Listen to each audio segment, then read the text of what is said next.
Marami sa lutong Pinoy ang masarap pero mabigat sa katawan. Araw-araw tayong kumakain ng sabaw na puno ng taba, purines at scum at hindi natin alam, unti-unti nitong pinapahirapan ng kidneys natin. Sanay tayo sa karinderya style. Mabilis, malasa pero puro mantika at puro malansa.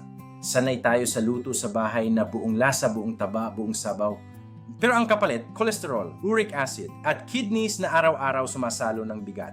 Pero may isang technique na hindi tinuro sa karamihan ng Pilipino. Pero ginagamit ng Japanese chefs, Chinese chefs at mga modernong kusinero, parboiling, blanching the meat. Yung unang kulo na dapat mong itapon. Pakuluan mo muna ang karne. Hintayin lumabas ang scum, oil at impurities. Itapon ang unang kulo. Then start cooking for real. Simple, pero malaki ang epekto.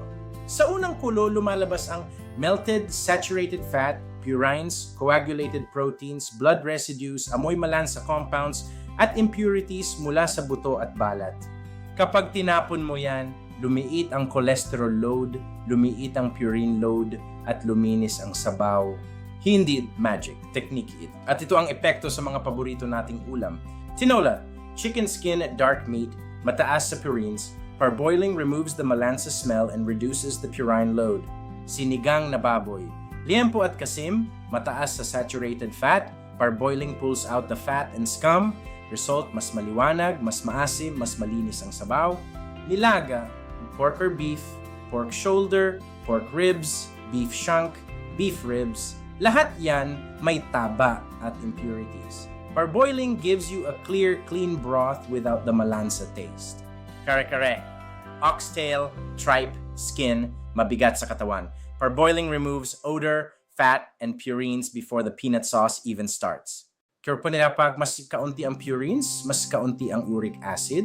Kapag mas kaunti ang saturated fat, mas mababa ang LDL spike. Kapag mas malinis ang sabaw, mas kaunting sodium trap.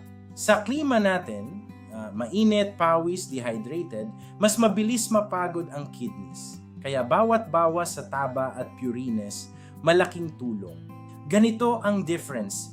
Yung hindi mo pinarboil, malansa, makapal, at puno ng scum. Pero yung pinarboil mo, malinaw, mabango, at masarap.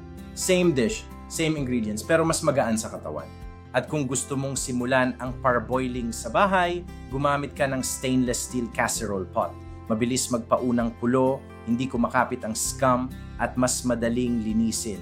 Click mo lang ang link sa caption or sa description.